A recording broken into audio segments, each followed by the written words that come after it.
Hi guys, I'm back with more One and Only Ivan.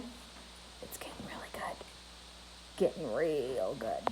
All right, and I don't know what Lily's trying to find some place to lay.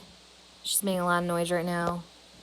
Joe's gonna be stationed here with me at the window, as always. All right, here we go. All right, last we left off, Julia and George were trying to figure out what Ivan's pictures meant, and Ivan was getting really impatient, like real impatient. All right. Julia and George take the pictures to the ring, where there's room to see them all. An hour passes as they try to assemble my puzzle. Ruby's awake now, and she and Bob and I watch. Ivan, Ruby says, "Is that a picture of me?" "Yes," I say proudly. "Where am I supposed to be?" "That's a zoo, Ruby. See the walls and the grass and the people looking at you?" Ruby squints. "Who are all the other elephants?" "You haven't met them," I said. "Yet." "It's a very nice zoo," Ruby says with an approving nod. Bob nudges me with his cold nose. It is indeed. In the ring, Julia pumps her fist in the air. "Yes!" she cries.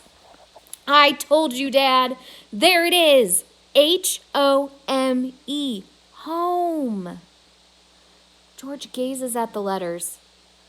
He spins around to look at me. "Maybe it's just a coincidence, Jules.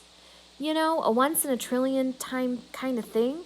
Like that old saying about the chimp and the typewriter. Give him long enough, and he'll write a novel." I make a grumbling noise. "As if a chimp could write a letter, let alone a book." "Then how do you explain the rest of it?" Julia demands. "The picture of Ruby in the zoo." "How do you know it's a zoo?" George asks. "See the circle on the gate? There's a red giraffe on it." George squints and tilts his head. "Are you sure that's a giraffe? I was thinking more along the lines of a deformed cat." "It's the logo for the zoo, Dad. It's on all their signs. Explain that." George gives her a helpless smile. I can't begin to. I'm just saying there has to be a logical explanation.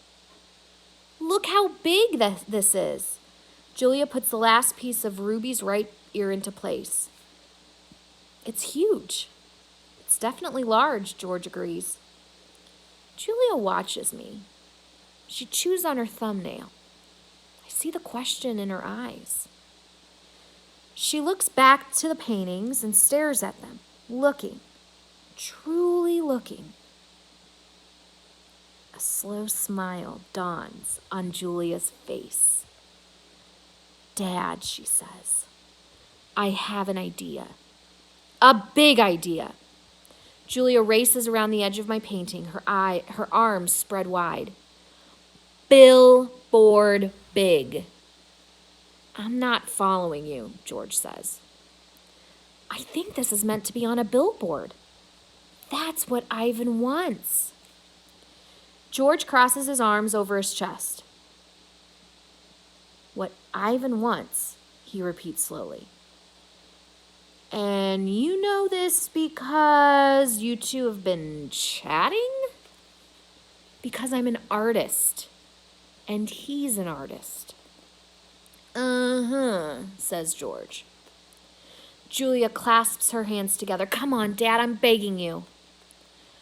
George shakes his head. No, I'm not doing that. No billboard. No way." "I'll get the ladder," Julia says. "You get the glue. I know it's dark out, but the billboard's lit. Mac will fire me, Jules." Julia considers. "But think of the publicity, Dad. Everybody would know about Ruby."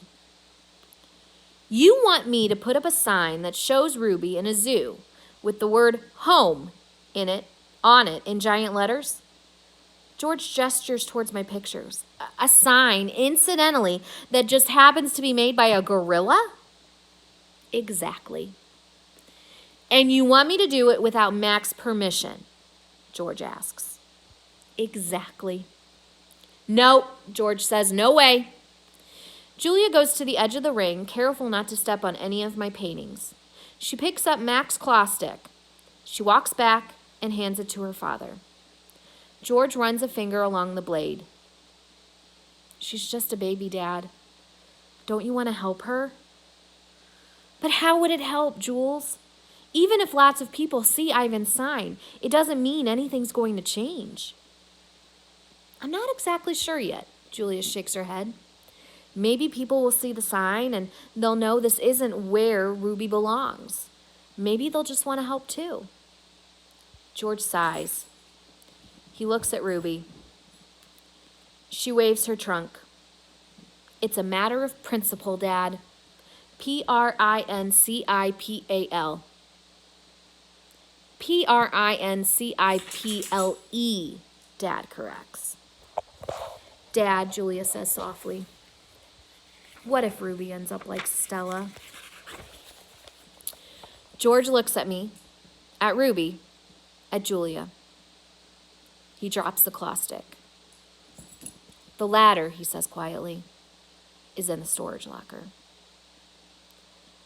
The next morning, I watch Mac's car slam to a halt in the parking lot.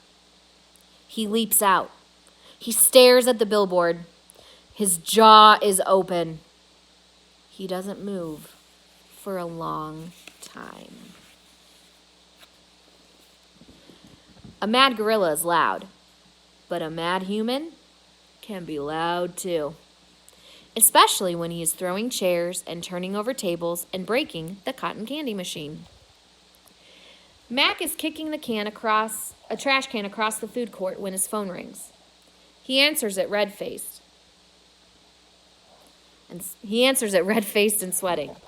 What the? He demands. He glares at me. I don't know what you're... He starts to say, but then stops to listen. Who?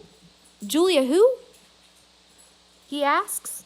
Oh, sure, George's kid. She's the one who called you? More talking. With the phone to his ear, Mac comes closer to my cage, eyeing me suspiciously. Yeah, he says. He paints. Sure.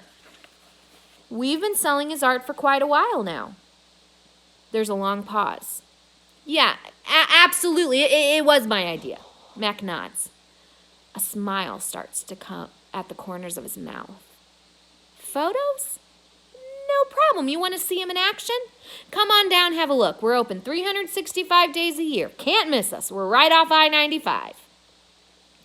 Mac picks up the overturned trash can. Yeah, I think he'll be adding more pictures. It's, what do you call it? A work in progress. When the call is done, Mac shakes his head. Impossible, he says. An hour later, a man with a camera comes to take my picture. He is from the local paper, the one Julia called. How about you take one of me with the elephant? Mac suggests. He drapes his arm around Ruby's back, grinning as the camera clicks. Perfect, the man agrees. Perfect, Mac agrees. Here's the picture.